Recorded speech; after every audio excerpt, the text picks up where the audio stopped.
Hi guys, welcome back to my channel Bilal English fluency. നമ്മൾ English പഠിക്കാനായിട്ട് ഒരുപാട് videos ഇപ്പം തന്നെ കണ്ടു കാണും യൂട്യൂബിൽ. പക്ഷേ അതൊന്നും ഫലപ്രദമാകാത്തതിൻ്റെ കാരണം എന്താണെന്ന് അറിയാമോ? ഒരു പക്ഷേ ഇംഗ്ലീഷിലെ ഓരോ വാക്കുകളെ പറ്റിയും കൃത്യമായ അവയർനെസ് ഇല്ലാത്തത് കൊണ്ടാവാം, അല്ലെങ്കിൽ ആ വാക്കുകൾ ഏതൊക്കെ ഭാഗത്താണ് നമ്മൾ സെൻറ്റൻസുകളിൽ ഉപയോഗിക്കേണ്ടത് എന്നറിയാത്തത് കൊണ്ടുമാകാം. ഇന്ന് നമുക്ക് ഡെയിലി യൂസ് ചെയ്യാറുള്ള കുറച്ച് സെൻറ്റൻസുകൾ പഠിക്കാം. എൻ്റെ ചെരുപ്പുകൾ എവിടെ? അത് നമുക്ക് എങ്ങനെ ഇംഗ്ലീഷിൽ ചോദിക്കാം? Where are my slippers? Where are my slippers? ഇനി ആ അന്വേഷിച്ചുകൊണ്ടിരുന്ന ചെരുപ്പുകൾ നമുക്ക് കിട്ടി. അപ്പോൾ നമ്മൾ പറയത്തില്ലേ, ഞാൻ ചെരുപ്പുകൾ ഇടുകയാണ്. അത് നമുക്ക് എങ്ങനെ ഇംഗ്ലീഷിൽ പറയാം?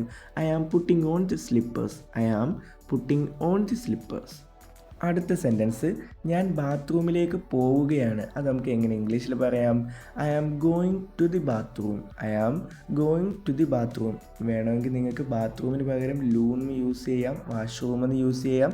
ഇതൊന്നും ഒരു കുഴപ്പമില്ല. പക്ഷേ കോമൺ ആയിട്ട് യൂസ് ചെയ്യുന്നത് I am going to the bathroom.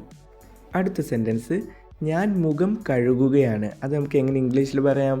I am washing my face. I am washing my face. ഞാൻ പല്ല് തേക്കുകയാണ്. അത് നമുക്ക് എങ്ങനെ ഇംഗ്ലീഷിൽ പറയാം? I am brushing my teeth. I am brushing my teeth. ഞാൻ കുളിക്കുകയാണ്. ഇത് നമുക്ക് എങ്ങനെ ഇംഗ്ലീഷിൽ പറയാം? I am taking bath.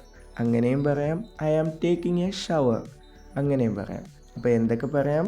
I am taking bath. I am taking a shower. അതുപോലെ നമ്മൾ ജിമ്മിലേക്ക് പോവുകയാണെങ്കിൽ പറയാം I am going to the gym. I am going to the gym. അതുപോലെ ഞാൻ ബ്രേക്ക്ഫാസ്റ്റ് കഴിക്കാൻ പോകുകയാണ് എന്നുള്ളത് തന്നെ നമുക്ക് ഐ ആം ഗോയിങ് ടു വെച്ച് തന്നെ യൂസ് ചെയ്യാൻ പറ്റും. അതായത് I am going to have breakfast. I am going to have breakfast. ഞാൻ വളരെ ക്ഷീണിതനാണ്. അതെങ്ങനെയാണ് പറയുക? I am very tired. I am very tired. അങ്ങനെ നമ്മൾ ക്ഷീണിച്ച് വീട്ടിലോട്ട് കയറി ചെല്ലുമ്പോൾ നമ്മൾ പറയത്തില്ലേ അമ്മയടുത്ത്, എനിക്ക് കഴിക്കാൻ എന്തെങ്കിലും വേണം. അത് നമുക്ക് എങ്ങനെ ഇംഗ്ലീഷിൽ പറയാം? I want something to eat. I want something to eat. അതുപോലെ ഞാൻ എൻ്റെ ഹോംവർക്ക് ചെയ്യുന്നു. അത് നമുക്ക് എങ്ങനെ ഇംഗ്ലീഷിൽ പറയാം? I am doing my homework. I am doing my homework. അതുപോലെ ഞാൻ പാത്രങ്ങൾ വൃത്തിയാക്കുകയാണ്. അത് നമുക്ക് എങ്ങനെ ഇംഗ്ലീഷിൽ പറയാം? I am doing the dishes. I am doing the dishes. അതുപോലെ ഞാൻ തുണി അലക്കുകയാണ്. അത് നമുക്ക് എങ്ങനെ ഇംഗ്ലീഷിൽ പറയാം? I am doing the laundry. I am doing the laundry.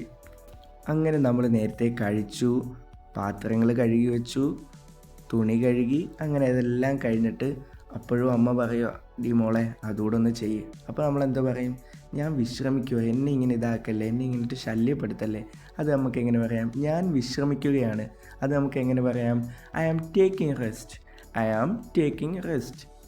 അങ്ങനെ റെസ്റ്റൊക്കെ എടുത്തു കഴിഞ്ഞ് നമുക്കൊന്ന് പുറത്തൊക്കെ പോകണമെന്ന് തോന്നുന്നു. അപ്പോൾ നമ്മൾ അമ്മയോട് പറയാണ് ഞാൻ പുറത്ത് പോകുന്നു. അത് നമുക്ക് എങ്ങനെ ഇംഗ്ലീഷിൽ പറയാം? I am going out. I am going out. അതുപോലെ ഞാൻ ഷോപ്പിങ്ങിന് പോകുന്നു എന്ന് എങ്ങനെ പറയാം? I am going for shopping. I am going for shopping. ഞാൻ ഭക്ഷണം ഓർഡർ ചെയ്യാൻ പോകുന്നു. അത് നമുക്ക് എങ്ങനെ ഇംഗ്ലീഷിൽ പറയാം? I am going to order food. I am going to order food. അപ്പോൾ എനിക്ക് വിശക്കുന്നു, ഞാൻ ഭക്ഷണം ഓർഡർ ചെയ്യാൻ പോകുകയാണ്. അതെങ്ങനെ നമുക്ക് ഇംഗ്ലീഷിൽ പറയാം? I am hungry. I am going to order food. അങ്ങനെ നമ്മൾ ഓർഡർ ചെയ്ത ഫുഡെല്ലാം കഴിച്ച് കഴിഞ്ഞപ്പോഴത്തേക്കും നമുക്ക് നല്ല ഉറക്കം വരുന്നു. അപ്പോൾ നമ്മൾ എന്താ പറയുക? I am sleepy. I am going to bed. എനിക്ക് ഉറക്കം വരുന്നു, ഞാൻ ഉറങ്ങാൻ പോവുകയാണ്. അത് നമുക്ക് എങ്ങനെ ഇംഗ്ലീഷിൽ പറയാം? I am sleepy. I am going to bed. അങ്ങനെ നമുക്ക് പിറ്റേ ദിവസം ഓഫീസിൽ പോകാൻ ടൈമായി. അപ്പോൾ നമ്മൾ അമ്മയോട് പറയാം എനിക്ക് പോകാൻ സമയമായി. അത് നമുക്ക് എങ്ങനെ ഇംഗ്ലീഷിൽ പറയാം? It's time to go.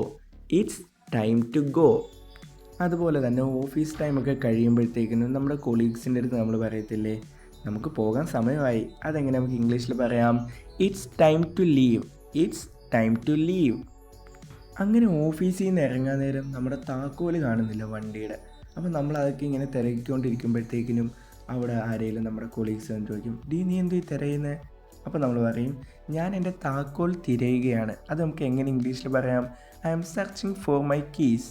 I am searching for my keys. അതേസമയം നമ്മുടെ ഫോണാണ് കാണാതെ പോയതെങ്കിൽ, നമ്മൾ ഫോണാണ് തിരയുന്നതെന്നുണ്ടെങ്കിൽ നമുക്കതെങ്ങനെ ഇംഗ്ലീഷിൽ പറയാം?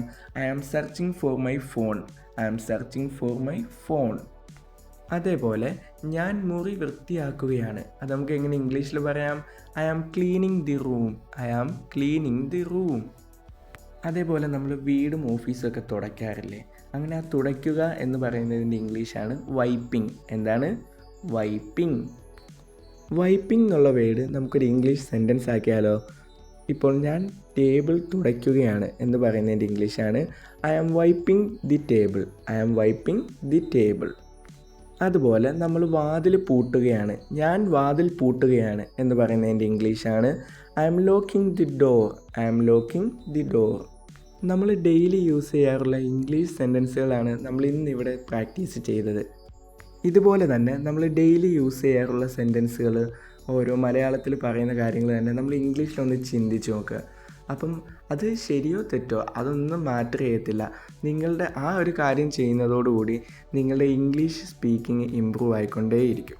ഇന്ന് പരിചയപ്പെട്ട ഇത്രയും സെൻറ്റൻസ് നിങ്ങൾ ഡെയിലി ലൈഫിൽ യൂസ് ചെയ്യുക.